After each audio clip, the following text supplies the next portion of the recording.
Oria SkyTV osibire kurungi nakwakira umugenshonga omwabaziyogo Elizaba n'ebirabiri na bishatu turi mu kwezi okwa kabiri eshaza bibiri neshaha ezamakuru agenshonga ndi Adellah Orishaba okwisyaho agomwabaziyogo reka twate mukache nabonye bakunda agaruke nkwisyaho ageshonga agutwa kushakira izoberi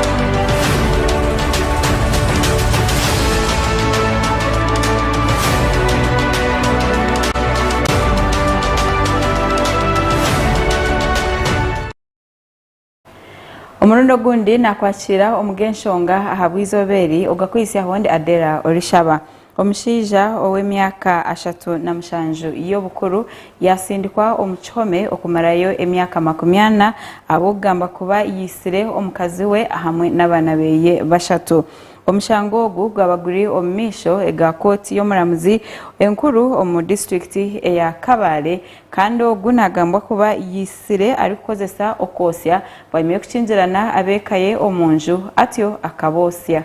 Vian Armstrong ahimbisi we omutaka wa ahabutobere eri kushangwa Butare Parish omugombora ya muko omu district ya Rubanda akosya enjuye ahabiro 12 byokwezi kwa mukaga omwaka gwa 2021 kashayina n'ecwekaze kiro bwanyuye kugiraho obutikirizingana na no mukazi we. Omukazi wa ahimbisibwe Rovi na Muhechi omyaka 83 Edwin Tumorobere omyaka 7 Westlife Reste akampurikiza omyaka 15 Maria Akwira ekinamushabire omyaka 5 bona akabosya izoba rimwe ogunagambwa kwa yagarukire akaterana n'umutabani ori kumanyoka Mathias Muhechi omyaka 12 kandi ogu akamusigaho obutabwamani ahimbisibwe akabana juna n'omukazi we Muhechi ahabo kugwisa eduka yabo akigenderire ahimbisibwe nagira ngo ekikamukwasa ekiniga bwanyuma ya Muhechi okwigura eduke yeye bwanyuma yo kugwisa eyabira mutandikire ahimbisibwe nagira ngo Muhechi ekinteki akakikora kigenderire kugira ngo eduka eyabira tandikiregwe rero atandikeho yeye omukukora ekikoreki ahimbisibwe nagambwa kuba yakingirine bamurirano babo kugira ngo atagira warugayo akigura akabasa kutasya abantu abuyabira riyo nayita ikigambo ngo bwanyuma akija yayishereka okumara ebiro bibiri omuchaka echahabutobere ekiri kurebana n'enyanja ya Bunyonyi aho polisi yizireka mushanga hakibanza cyo kwezi kwa kashatu omwaka gwa 2022 nagamba kuba yatwirwe omukoti enkuru okuyika ahi yagizirire ngo niwe yayisire abantu bana abarimu omukazi we ahamwe n'abana beye bashatu ahimbisibwe ashabire koto kusasibwa ari kugira ngo naye jusa byona ebiyakozire. The convict in addressing this court asked for forgiveness from his friends and family. Ariko hayo enchwamuye izoberi ya nyumwabazo Samuel Amakuru obirari omuramuzi omukoti enkuru omuri Kabale agizire ngo ahimbisibwe tarero kirembabazi zona ahaba makage abarimo mukazi ahamwe n'abana ari kugira ngo ekikoreki tine okubari kubasa kumusasira ogu amucerire emyaka 40 eyo ramare omuchome ahabo kugira ngo akita yamucere emyaka 15 eyo kosya yangereka yamucere emyaka 2 eyo kugira ngo akatera yakora kubi omutabani omuramuzi Amakuru ayizire yamuyaho omwaka gumwe na n'emyezi 8 eyabira mazire aha remande akatandika wako kahunire abantu bahero ngo bakatambire bakakuyaho. The convict then threatened to show his wife and children what was made of. Kandi wareka umukazi wawe n'abandi bana icyuabiro cyane.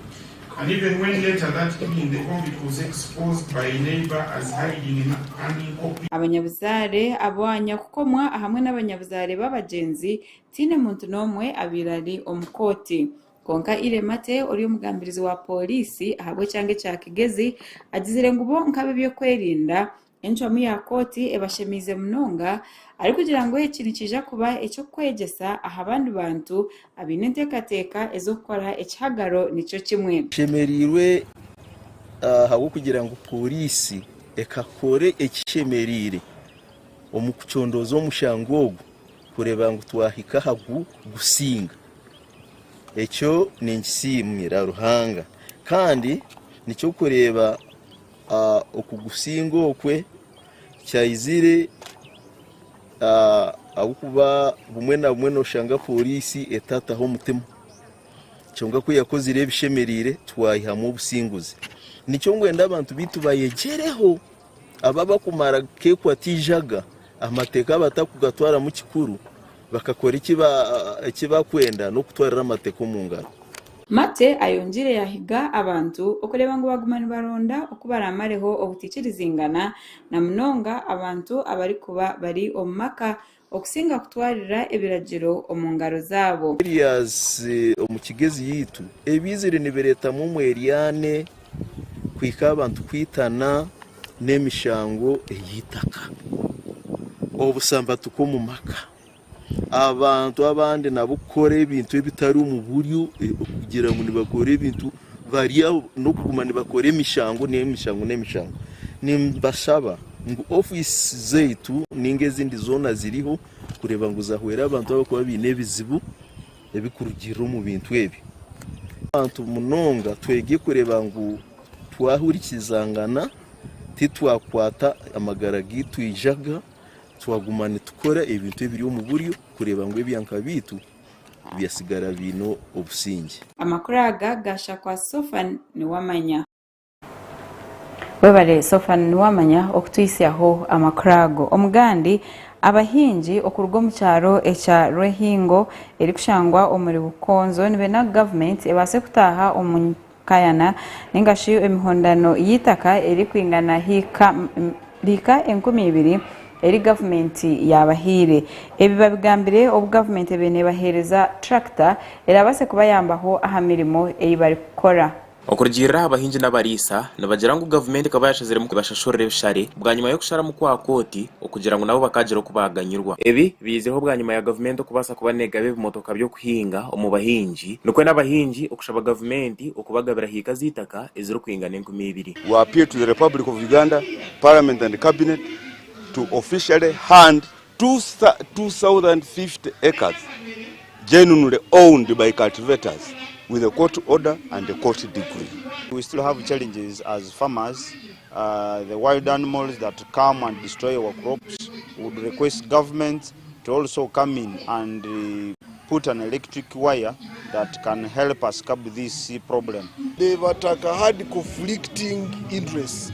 Some of them wanted government to compensate them for their land, and then they go elsewhere because they know even if they stay there, the cattle keepers will continue.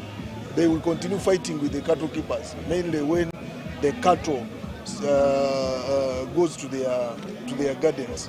And some of them didn't want compensation. That is now the biggest problem. But we are trying to bring them together so that they have a common position. Abantu bagera ngo kitwire nico batwarira ubwire okuza kutunga obuhereza bwe motoka ebi ahubwo kuba kuza kubitunga nikitwaraho sente nyingi. It takes 1 month to cultivate 1 acre just using a hoe. It takes 1 month, the whole month. If you are 4 people, it takes around 1 week. But in a tractor, it takes only 3 hours. Just 3 hours. Nabashaba government okugira ngo ebase kuba nehangusi y'umwanya gukurwamo amizi go kusherera ibihingwa byabo kukomorwe hingo ahubwo kugira ngo iki nikija kongera hamisharuro yabo. We are facing a challenge of drought. There is a lot of sunshine that destroys our crops. So we request government to come in also and give us a mini irrigation such that we don't have seasons. We have every time we have seasons. You can grow your crops. Then people can even move away from the cotton they are planting down there because they are planting cotton because they fear the elephants that can destroy their crops. Honorable Kabyanga Godfrey Baluku, Kandori Minister for ICT and National Guidance, arukugaruka mu bibuzo by'abahinji n'abarisaba agizire ngo bakasindika basaveya okubasa kubana biguraho kandi bakapimita keri. The boundaries were not yet open. So Minister of Lands has already sent surveyors to open the boundaries and I think it will be sorted. Okurjira Honorable Kabyanga Godfrey Baruku nagira ngo government ekahereze ikimotoka cyo kubasa kuba nikiyamba abahinja aba omukuhinga kandi hamwe no kusharura ebihingwa byabo ahubwo kugira ngo bakaba batwirene bakore sengaro hamwe nefuka. They have been using hand hoes to till land. Now we have given them tractors so that it can ease the cultivation of their land. Where someone was only able to probably cultivate 1 acre, now we can cultivate more than an acre, can even cultivate 5 depending on what you have. And it's easy because now I have had each acre, they will be charging around 60,000 shillings. Gasha kwa Gerard Muhindo tumusime omurika sese ahabwa SkyTV agenshonga. The only way you can go commercial is to mechanize. So that's why we have given them this tractor to mechanize so that they improve on their production and also productivity. Aba Rotary Club abakurga Bushenyi Kabare Kabohe Mbarara hamwe na Kampala basimire emirimo eyakozwe kanso tumwesije cyali habo kugira ngo akaretaho obumwe entunguka hamwe na n'uburinganiza obuyabirari na kuri Rotary atakafire okusimo kubirihiza bariyanyomwa abazyo kandi abikibina bakorire ahya itendekero eri Uganda Technical College Kahaya omuri Bushenyi okwijuka ebintu byona ebicyali yakozire. Vice Chancellor awitendekero eri Valley University of Science and Technology Dr. Enoth Rwashema agambira mugenzi mwesije nkomuntu owabena yorobera jeberagiro akatamwa abantu kitinisa kandi akabomwesugwa omuri byone byakora. Was obedient to law. You contributed a lot to the society as a Rotarian as you might have had. And you had respect for others.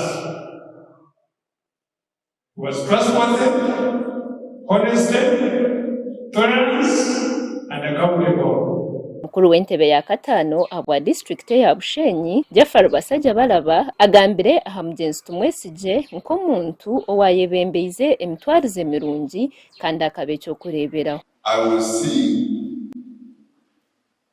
tumwesije the late Charlie. He was a man of proven integrity. There I can say there is no better person with integrity in the administration of justice as far as Council of West was concerned. To me, he had an equal character as a good citizen, and at the same time, his character was beyond. We must always remember Council of West based on the following premises.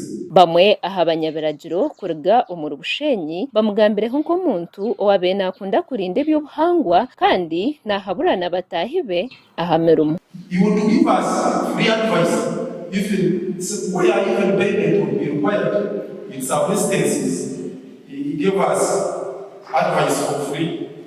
And he would also, even at personal level, call you for an advice. He said, you are in this thing, but I have a feeling that you are taking a wrong direction. If you can drop that direction and maybe go back to the table and you handle and settle this matter.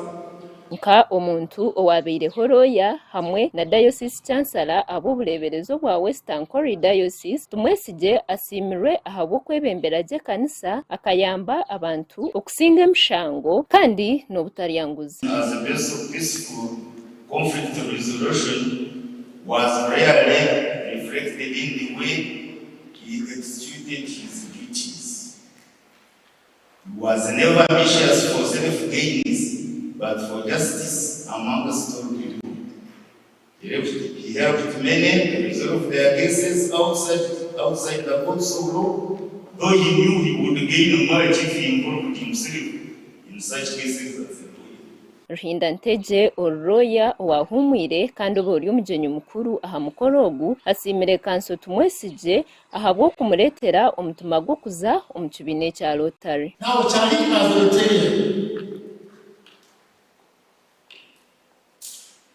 When I was transferred to Shell in 1988, I found Charlie already a Rotarian, and he invited me to join Rotary. At his invitation, I attended several meetings at which I noted his zeal for the Rotary movement. Unfortunately, I was transferred to Kabale before I was inducted in his Rotary Club in Busheni. I was later to be introduced to Rotary by now Justice Benjamin Kamito, who was then resident attorney at Kabale in 1989. Omugenzi tumwesije Chari akazarwa 1958 yija yafa omu 2019 akakoraho nka senior lawyer omuri Ankore kandi akari ow'ekibiina kya Rotary ekiyayebembeire kumara obwire oburengo gashakwa Glorious Rukundo SkyTV agenshonga. Omugandi agutwinire abanyishengero okurwa omucyanga ekya Karamoja erizabagiraho urukiko rw'abanyamakuru aho bagira ngo nibenda ngo minister ori kujunanizibwa eshonga eza Karamoja Margaret Kitutu abase okwihuwamu obwesije abo kugira ngo we n'abanyabuzarebe nibatekatekwaho okubabibire amabati agabire gagenderire kuhibwa abantu omuri Karamoja. Bebembirwe omunyishengero kazi owa district ya Napak Faith Nakut nibagira ngo n'ekintu cy'obusasi okureba ngo minister akahebwa umurimo konkomanya go gukora kurungi we yagukozesa ebintu byeye. Remember we had a press briefing, the Karamoja Parliamentary Group had a press briefing, and we demanded for the Minister for Karamoja Affairs to step aside, to resign. No resignation has come as of today. Instead, what we saw was an explanation by the Prime Minister in a publication saying that the government buys iron sheets for many ministries through affirmative action ministries. It was just an explanation. We have taken this noble decision to ensure that the Minister for Karamoja is censured based on the fact that she abused her office, she diverted the resources that were meant for the vulnerable people in Karamoja, the resources that were meant for the disarmed youth, because these iron sheets were targeting youth that would voluntarily give out their guns as a way of motivating them to give up cattle rustling. The minister diverted these iron sheets, and in the process of diverting these iron sheets, she's actually making it very difficult for these youth to get motivated to come out. We have, given that background, we have been forced to do what is required of us as elected leaders from the region. And so we have given the Parliament of Uganda a notice for a censure motion so that the minister will be forced to leave our office, the office she has abused. And like we say, we have demanded for her resignation and she has not taken it to that. And this was actually the most simple thing for her to do. Unfortunately, she has left us with no option but to ensure that we move a motion to censure her. It will be up to the president then to make the decision after the House of censure. We have the support from our colleagues because we've done consultation with them and they're willing to append their signatures to ensure that we can censure. Thank you. So we want to commit to our people, the people of Karamoja, whose resources have been misused. We want to commit to them that we will continue doing everything within our means to see that they get the justice they deserve on this matter of iron sheets. Dennis Namara Bindeba ori omujekera wa Uganda omuri East African Community asimire abenchiriza yobumwe ahabo kugira ngo behireyo babasa kurwanisa ebisiyaga ebyeyonjire omu Uganda. Dennis Namara ebabigambire ahambuge nkuru ezenchiriza eyabo bumu eri kushangwa ahari kapyemi aho babire nibajaguza ekiro bari kwikiriza ngo owatandikireho edineji nibwe akora eco kutangaza eco kubanza. Esande eyahuire arikugambaho ahamukoro ogwo kwijuka Archbishop Jonan Ruumu owabirariwe kanisa ya Uganda President Yoweri Museveni akachahamya ko atari kwija kwikiriza muntu nomo mwihanga ya Uganda okugenda misho na nemize yebisiyaga. Abenchiriza eyobumu nabo bwahati begisire ahari President Museveni okuhakanisa emize eyabantu na mnonga abajungu abakwenda ngo base kuhinguza ebitingwa base kuza omahanga minji aho Dennis yarugirira okusima abenchirizeji okugira ngo nabo banjire emicweji kumusima hamwe n'abantu bona benchiriza yobumwe abo kureba ngo batireho ebintu ninga batire enchiriza yarwanise ebintu bibi ebyabantu abahera abajungu balenda kuleta mu Afrika yipo murahurira baragamba ababebisiyaga abararuga UK abaruga America Afrika kurugara tandika ebyo kabitalimu ruhanga turakimanya ngo omuntu bakakwanga uri umushaija no mukazi tibakwanje umushaija no mushaija hadi umushaija ora amuronda henji kandi uri umushaija ebyo nebintu by'abajungu hamwe n'edini zabo zibenda kuleta aba UK so ndasimenyekiriza yobumwe hamwe n'umukama ruhanga w'ubushobozi ngo habo kuba enyikirizeji terikizana nebyo eby'abajungu bayenda kuleta mu bantu bitu. Dennis Namara yagaraka yasima abantu abenchirizeji ahabukunda President Museveni na mnonga okuhagira program za government eziri kwiha abantu omboro. Sozi nimsima kandi nsima n'abantu bona ebenyikirizeeno abokuba mwekana muhagira President Yoweri Museveni hamwe n'ekitebe kya NRM mwebale muno. Omukugamba kwe bisaka yasima President Museveni ahabo kwikiriza abantu abakugumiza muna n'enchiriza yabo eri kubinga abantu ku rugo mbworo kandi kagaruka kababingaho na nemizimu kurungi tukurakurana turi kurungi mu government yetu ya NRM na uche President itwabekiriza obumuntu musima kandi no Burundi ogundi nitumusima kusingaho habo kuba akayikiriza ruhanga yigese obumu ruhanga kiza abantu be ruhanga tuhange buhyaka abukuba mukama ruhanga osobozi bisaka amaze kutandika enyikirize no yobumu ngo kwezi okumya rwenda asatu omwaka gukinana yakingura enyikirize yobumu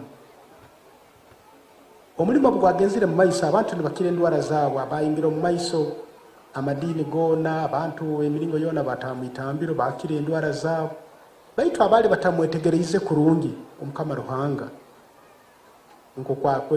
ngo kwaize kutuhanga buhyaka babaze bigambe ebibi omu government obusobozi muntu mubi obusobozi manya kukora bigambe ebibi muno baitu President Yoweri Museveni wakaserura amazima yagamba reka tusoke tulo obusobozi we akozire musango.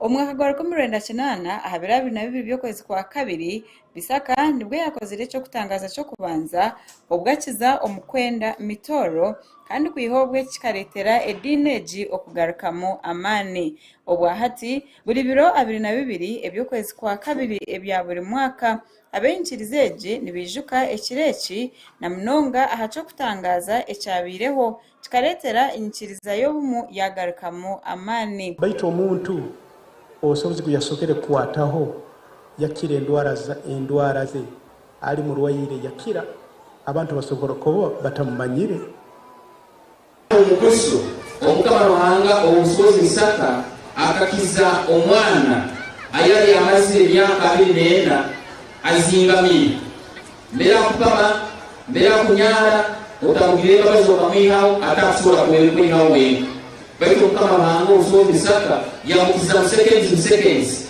abantu 16 bagamba yakatayitambire abikiriza bine amasiko ngo edini yabo yagumana egenda omisho neija kubahwera okubagita hamwe kubaletera bakora ebintu ebyo kubasa kubiha ombworo.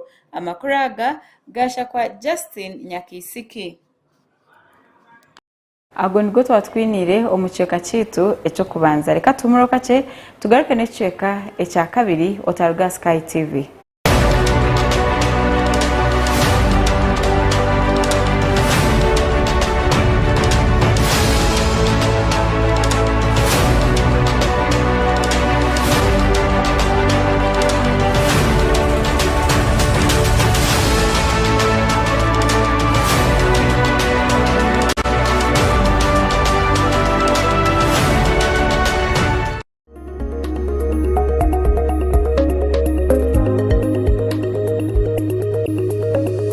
SkyTV irakari abantu.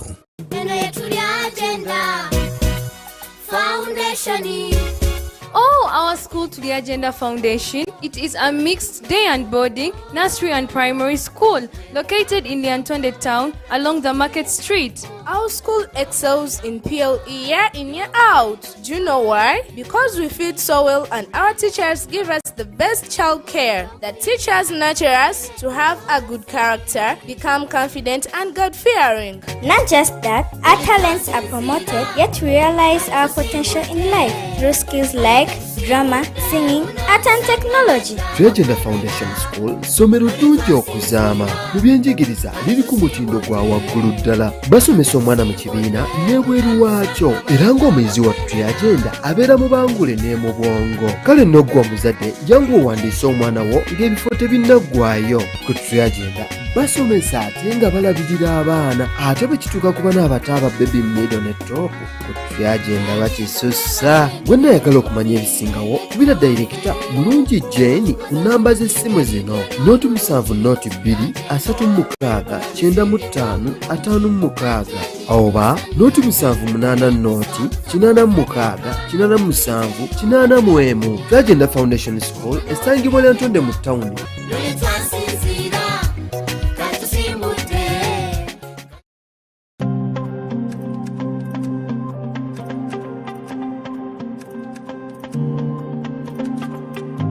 Otaferwa programu y'omukozi buli lwakana shaisha tunechweka kuhika 4 n'echweka z'omukiro.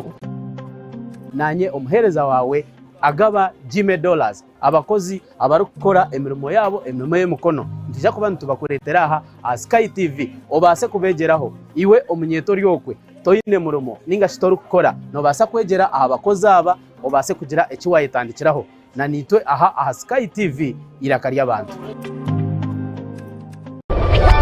Turebere enshonga za rukundo aha rubaju rw'omwami n'omukyara boyfriend na girlfriend narishi abantu binja bariokwe habiremo obutikirizana habamu n'obutaba mu maka. Turebere ngu ebi nibiretwamu obutesigana okushanga otindevunanizibwa aha mukundwa wawe, too much expectations kandi na lack of respect for your partner.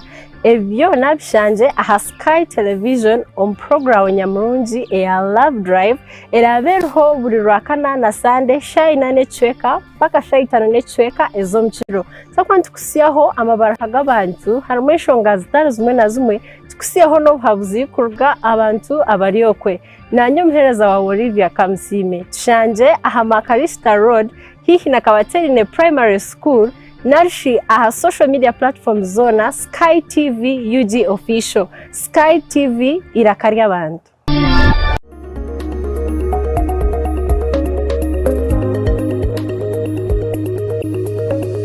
SkyTV irakari abantu.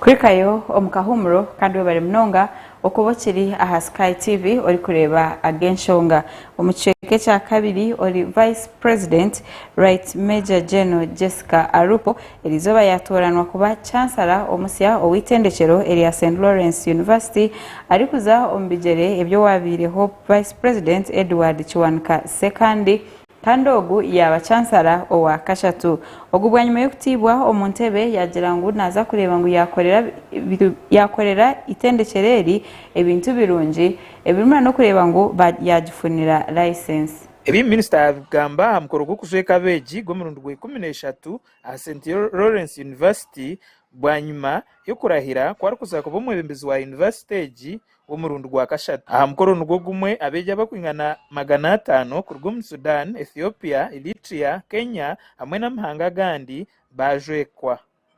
Ombigambo bye Major General Jessica Lupo yahiga beji kwebembeza emitwe okukora munonga hamwe n'okukundi ihanga lyabo kunko kuza kubatwara mu meisho. We therefore congratulate all the graduates of today.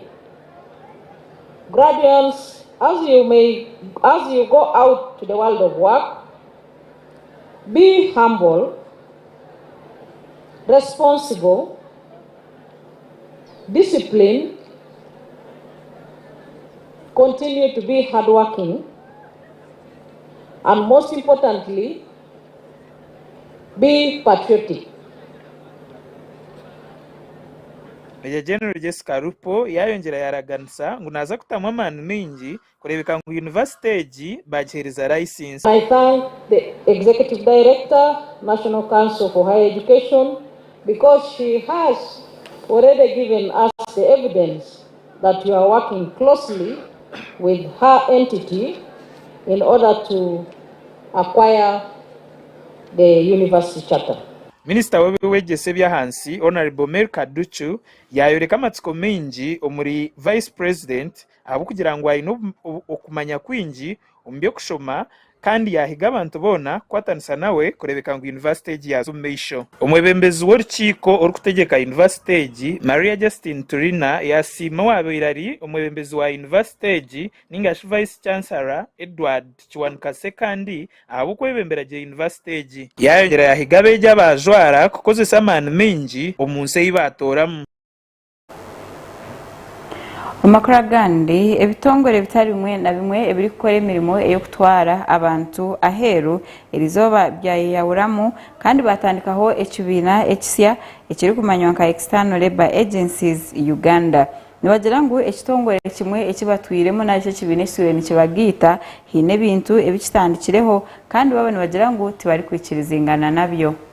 That is taking you are at liberty to find out from them, are they registered with us? Because all the companies that are registered with us are going to be issued certificates. They can go ahead and show you the certificate so that when you get a problem and you need our help, we can come in easily and help you. But if they are not registered with us, I can assure you it will be very difficult for us to come in and help you, as they are not our subscribers. They do not subscribe to our code of conduct. A member of ALEU, our new association, External Labor Agencies of Uganda. Adding on what my colleague has been saying, we are a new association that has come to work for the people of Uganda. We have had a lot of issues before. That's the reason why we came up as directors to come up with a new association. Our emphasis is working for the people of Uganda and giving them the better services. We want to push the voice of the voiceless so that we can come up with solutions of our sector. Ekyatujja mu kitongole kiri ekirala nsonga nnyingi nnyo naye ezimu ku zo bakulembeze b'ekibiina kye twali tulimu bali benyigidde mu viyo mingi ng'ate emiviyo egyo giweesa sekita erinnya B. So abamu ne tulaba nti ate tusobola kukola ki tusigala mu kibiina bwe kityo. Then n'ekirala kwegamba tebalina mbalirira ya nsimbi olwokuba association yo ethrivinga ku ssiibe z'omamemba naye nga tewali mbalirira yonna ey'ensimbi nga tewali kwegamba tewali bwerufu mu association. Ensonga endala bamemba ab'omu kibiina baali tebasibwa mu kitiibwa nga wabaawo envuyo ng'egyo bamemba ne bakubiriza bakama babe nti twetaaga olukiiko mutuwe ensonga ku lwaki bino byabaddewo naye nga bakama baffe bo nga tebabala mu kitiibwa balooza nti tebali accountable ku bamemba. So kwegamba ebintu ng'ebyo bino bigenda ne biweesa sekita yonna erinnya B nga ffe naffe mwenyini tuli omu kwegamba kati ngaffe abalala basuubira nti twetaaga okuuma image yaffe netugamba nedda tetugenda kushootinga n'enkola bwekyo. So n'ebirala bingi naye nga era tutandisewo ekibiina ekipya nga era bimu ku byo okulaba nti sekita eno efuna ettutumu. Sente za parish development model zibasa kuja kuhenderwa ziri kuribwa abantu abagiga gavumenti yabetafireyo ekabasa kuhindura omumateeka agazitibweho. Ebyagambirwa omu rukiiko olwabariri ahambuga enkuru eya district ya Mbarara olwabarukurirwe Minister Francis Mwebesa ori kujunanizibwa amakorero ebyobushubuzi ahamwe n'okwegiita. Samuel Mugisha Katugunda chairperson w'entebe ya katano wa district ya Kazo yagira ngo abantu nibabasha 15 buri omwe zo kwotya empapura kandi ezaboro batakubasa. Photocopying those forms, they were saying even those forms to those people who were applying for the loans. Until also when we intervened, we said no, let the applicant meet his or her own costs, not selling the form. That one we have intervened. That is what said. Katugunda yayongera yagira ngo n'empapuro zibakotyamu tubakumara kuzishoma ahabo kuba ziriyo mu rujungu rwonka. Another challenge, they don't understand the language. Now, I don't know what is the problem. Why can't you translate these documents into the local languages of the area? So, Shanganaye, that is the big challenge. Professor Ephraim Kamuntu ori umuhiwo bwenge wa presidenti kandi umuhabuzi mukuru asente z'Amerika yayoreka kushemerwa abo kugira ngo government iriyo neshikirize ibintu byona ebyaraganisa abanya-Uganda umwaka gwa 19 kirana mukaga umukiyayeta the 10 points program. 1995, 2023, that level has not been reached. Reason? Because a huge proportion of the household by subsistence. Yes. Consequently, this billion is a strategy to lift or to enable every household across the country. Professor Kamuntu yayongera yahigabe bembezi mu district za Nkore kwabura abantu ta sente z'Amerika ombinte byose rino bitambira Nkore nkente hamwe n'urutoke. We are selecting enterprises meaningful to their environment. And if you are a social scientist, this system, 10,594 parishes across the country, it is equitable kind of development in political and social stability. But this one is part of equalization across the country, every parish. Julius Kapwepwe uriyo mushomesa mukuru mu rukikoru yashobora bebembezi ngo ebintu nk'empapura mu rujungu no kwotya empapura ngo government nebimanya kandi neza kubitereza eshaha yona. The country in terms of finances and parliament as appropriated is producing documents on rujungu. Remember, I also that rujungu is the national language. So the next level is going to be area form twice as changes as our documents. How can we begin to translate them into the major local dialects we have, as and when resources allow, and then that is going to happen in due course. Not the position thinker that are not the. Gasha kwa matinebye wa SkyTV againshong. Previously, we given short periods on how to implement some activities. Even yesterday it happened. We were trying on the 22nd. Then they are telling us by 1st March. Then less than a week, start giving out money. Yet the procedure is very long. Abone gutabasa kwisiyaho omuceka citu eca kabiri.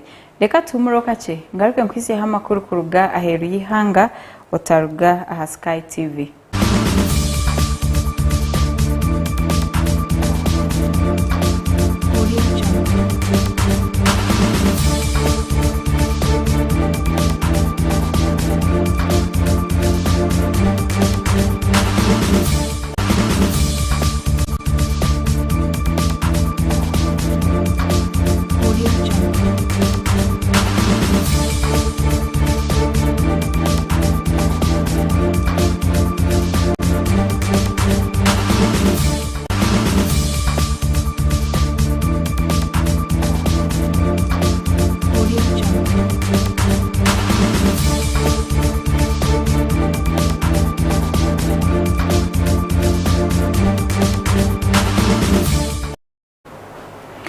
webare mnonga okuba okirinitwe omakuru gitu agenshonga omugaheri hanga obwo aba Nigeria bakuza kutera karuru izoba erirwa mukaga abantu mu ihangeri ebintu byona babihireho amisho bagasiga aha sente abo kushanga ngo sente za Nigeria zigiremo emihondano minje abantu bagira ngo bari kwikiriza ne President Muhammadu Buhari arugire kugamba ahanshonga ezikwatirine na sente ibya sente wabita aharubaju hariho na n'ubwi mucero oburi kweyongera wanyuma yomwe ahabesimbireho okuterwa amasasi akitwa na motoka ye bakajosya.